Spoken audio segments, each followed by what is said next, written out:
Okay, today we are going to study some properties of rings.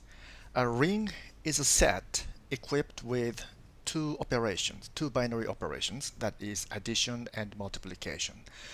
Uh, it also should satisfy a certain set of rules or axioms.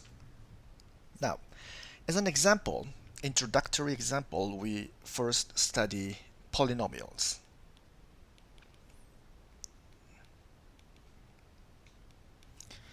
And I think you're already familiar with polynomials. And here are some examples. 2x plus 1 is a polynomial of degree 1. Of course, this x is the variable. And x squared plus 5x plus 6 is another polynomial. This is a polynomial of degree 2. And we can define addition and multiplication between polynomials. For example, say we have a polynomial 3x plus 5, and we can add to that polynomial another polynomial, say 4x squared minus 2x minus 1. And the result here is 4x squared. So we add the coefficient with the same powers of x. So 3 minus 2 is 1, and 5 minus 1 is 4. So this is the result of adding these two polynomials. And another example, actually this is an example of subtraction, but it's just a variation of addition. So here the result is 2x squared and minus x squared, so that's x squared.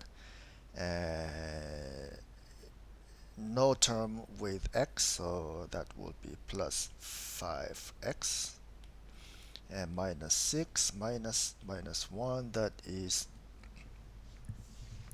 minus 5.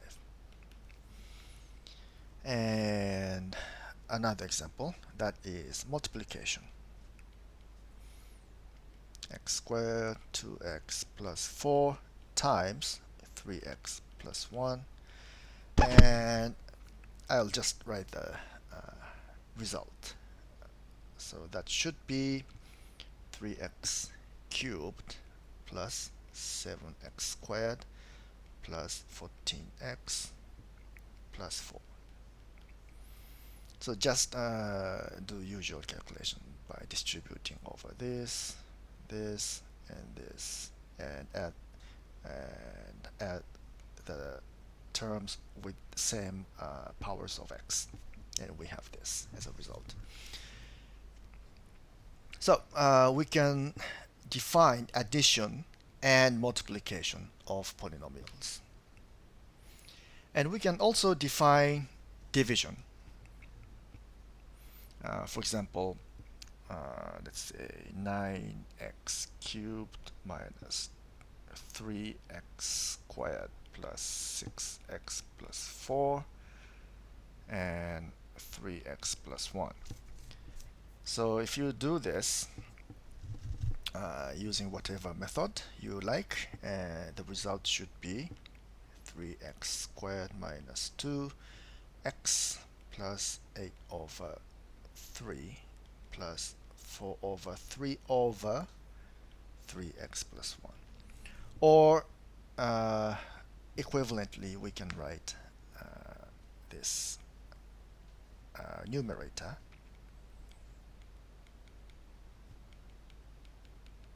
is equal to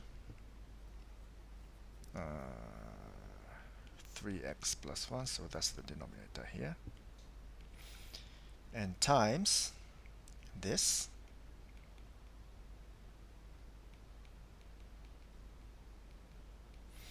plus 4 over 3. So in this way we can express this polynomial in terms of this quotient and the remainder, so to speak. So this looks just like integers, right?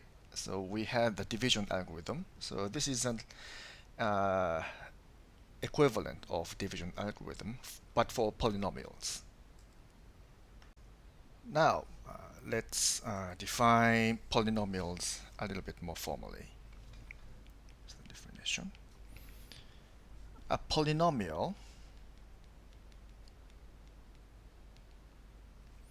in X over Q, that is the set of rational numbers, is an expression.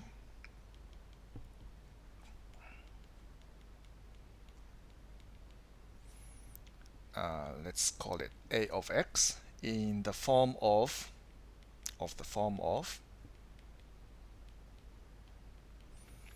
something like this. A of X is equal to A0, A1X, A2X squared, and so on, and up to AM X to the power of M, where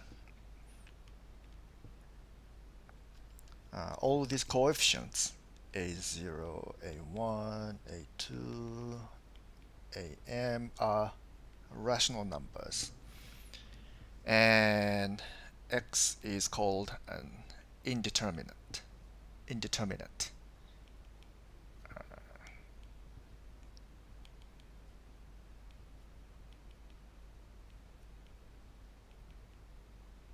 Determinate. Okay, and if all these coefficients, if A0 is equal to A1 equal to everything is equal to 0, then we call this polynomial 0.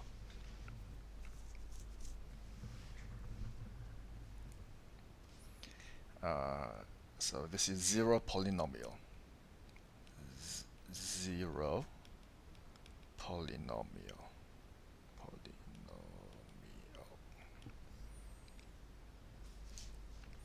And if Ax is not 0, then and also the coefficient of the highest power AM is not equal to 0, then we say then f of X has degree M. Degree M.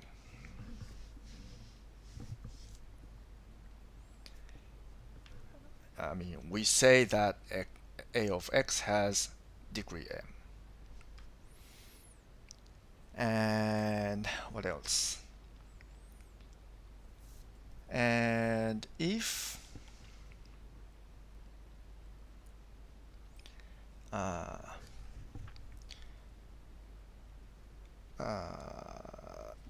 polynomial is 0,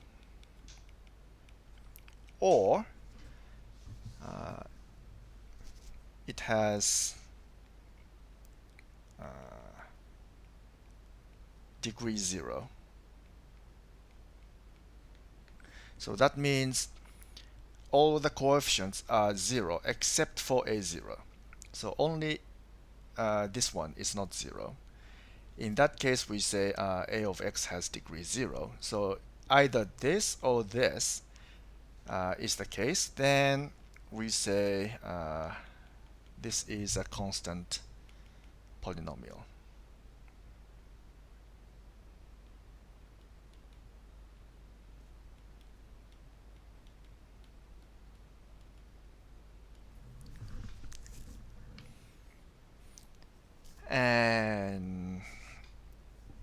And if degree is 1,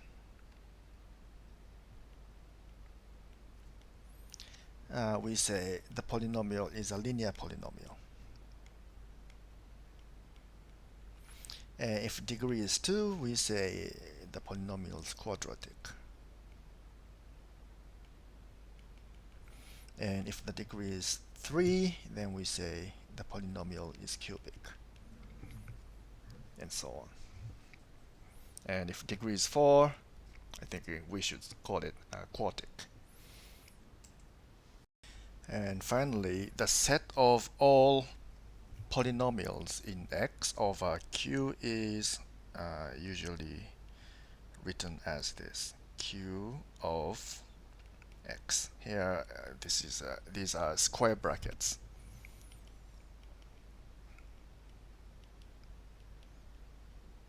All polynomials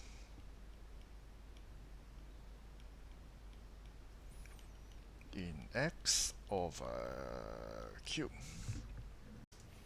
And suppose we have two polynomials, a of x, a0, a1x, up to a m x to the power of m, and b of x, b0, b1x, up to bn x to the power of n.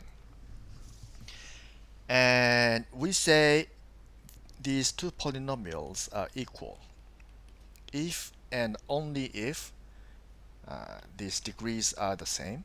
So m is equal to n, and all the coefficients of the corresponding powers of x are equal. So a0 is equal to b0, a1 is equal to b1, and so on. And am is equal to bm. And in particular, a polynomial is equal to 0 if all the coefficients are 0.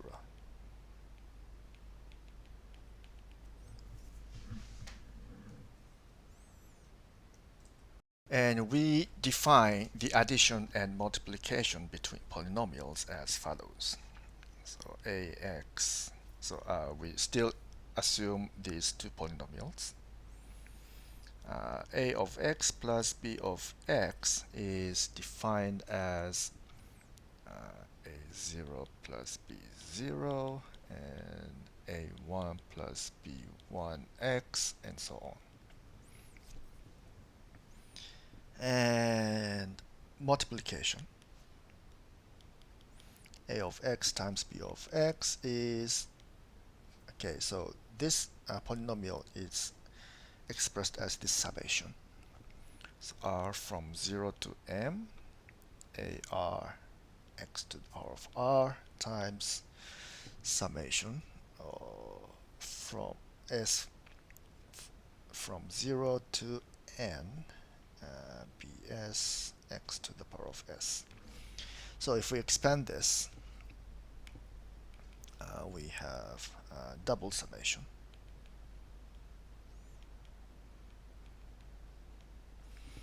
And ar bs and x to the power of r plus s. So that is something like a0 b0, a0 b1, and a1 b0x. And let's see, the next term will be a0 b2, a1 b1, and a2 b0 x squared, and so on. And in the end, we have a m bn x to the power of m plus n. So these are the addition and multiplication between polynomials.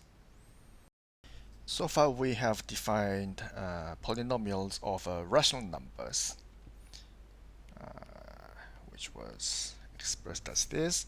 But similarly we can define polynomials in x over integers. So in this case, all the coefficients are integers. Or we can define polynomials in x over real numbers or over complex numbers, and so on. But here we mainly deal with this one, polynomials in x over rational numbers. Now we'll be seeing some properties of polynomials that are very similar to integers. First, let's define division of polynomials. So let f of x and g of x be polynomials with rational coefficients. And also assume that g of x is not zero polynomial. Then we say g of x divides f of x. Or g of x is a divisor of f of x. If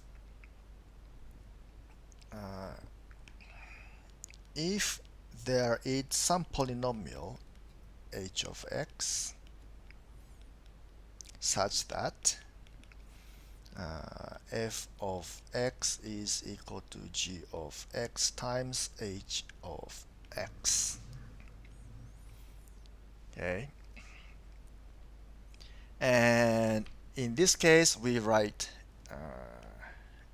g of x divides f of x. Okay. And we also say f of x is divisible by g of x. So this is just like integers. Now let's see a few examples. Let C be any rational numbers that is not equal to 0. Then this constant C divides any polynomials. So if f of x is any polynomial, C divides f of x. So in this sense, C non-zero constant can divide any polynomial. So those constants are called trivial divisors. Let's see, for example, 2 plus 2x squared is a polynomial, but we can factorize 2 and have this. So this is a polynomial of degree 0, and this is a polynomial of degree 2, and 2 is a divisor. Of course, this doesn't have to be 2. We could divide by 3 and just divide everything by 3. So 2 over 3 and 2 over 3x squared. So 3 is also a divisor of polynomial. So this technique can be applied to any polynomials with any non-zero constants. And another example, you should try to prove this one. 2x squared plus 3x plus 1 divides 2x cubed plus x squared minus 2x minus 1.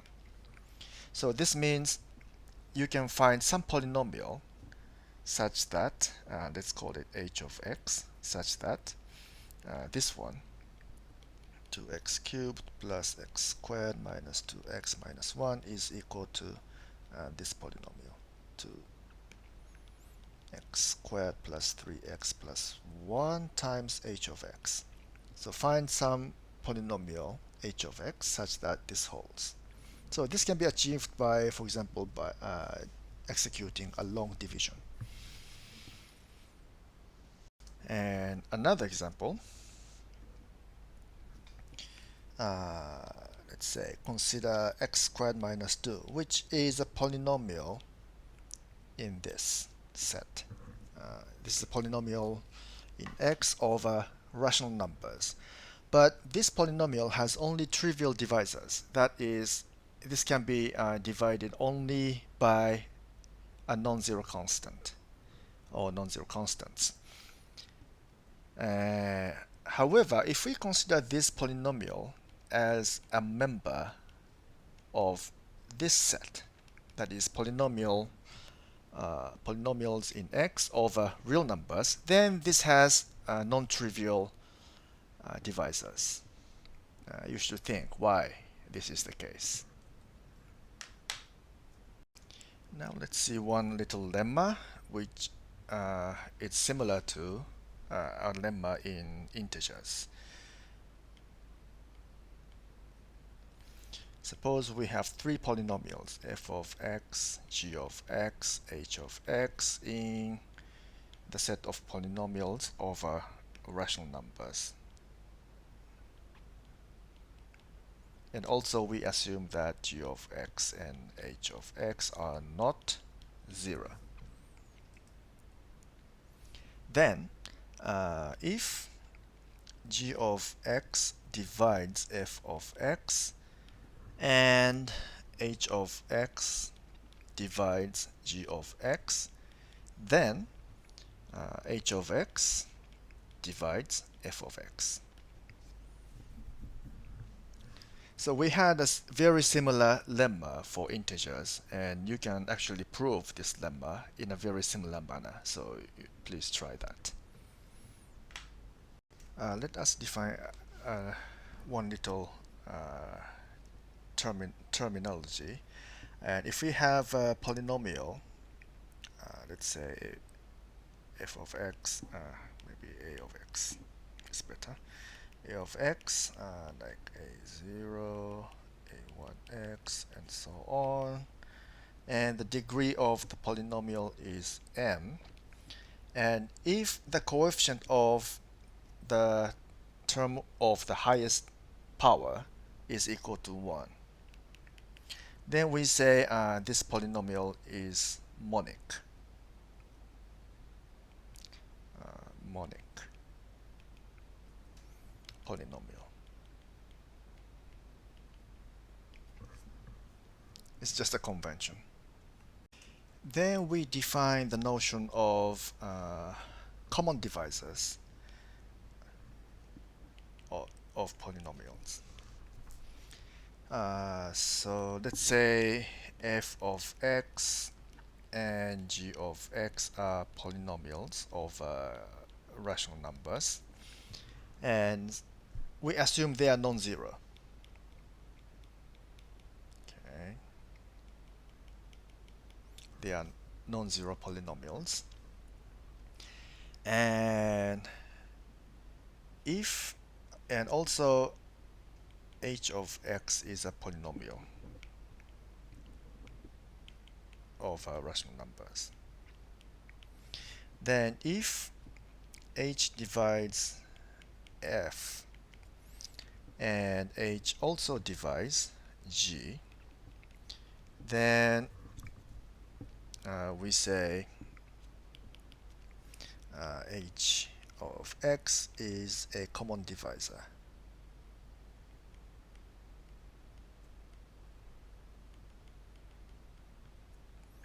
of f of x and g of x.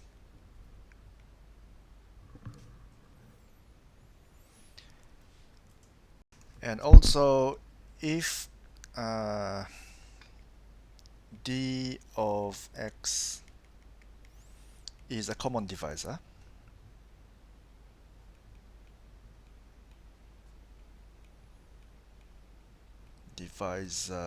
of f of x and g of x, and this common divisor is monic. So that means the coefficient of the highest degree term is 1, and and any common divisor.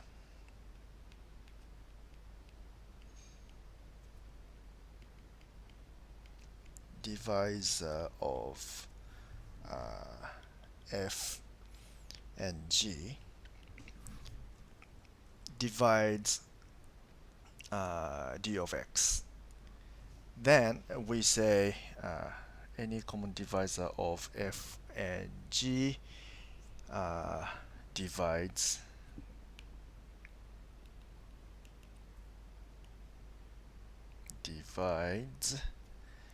d of x. Then we say d of x is the greatest common divisor.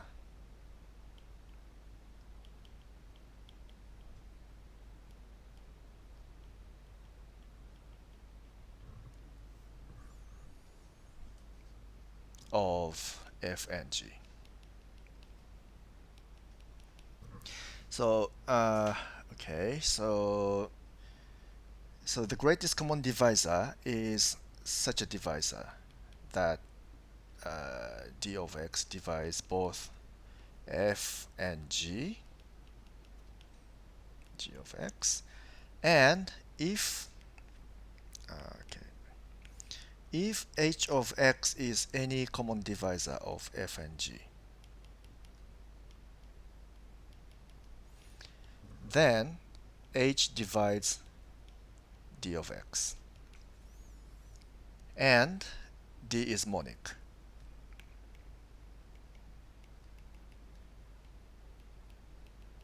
So if a common divisor d of x satisfies these three conditions, then that divisor is called the greatest common divisor of these two polynomials f and g. So this definition is very similar to the definition of the greatest common divisor of integers, perhaps except for the last condition in this, because the notion of monic doesn't make sense in the case of integers. But other than that, it's almost identical. And this last condition is needed if we want to make the greatest common divisor to be unique. Because as we have seen before, any non-zero constant can be a divisor of any polynomials. So if we allow non-monic polynomials as the greatest common divisor, then the greatest common divisor cannot be unique. Or so that means any constant multiple of the greatest common divisor can be also a greatest common divisor. So to avoid that situation, we do impose this last condition.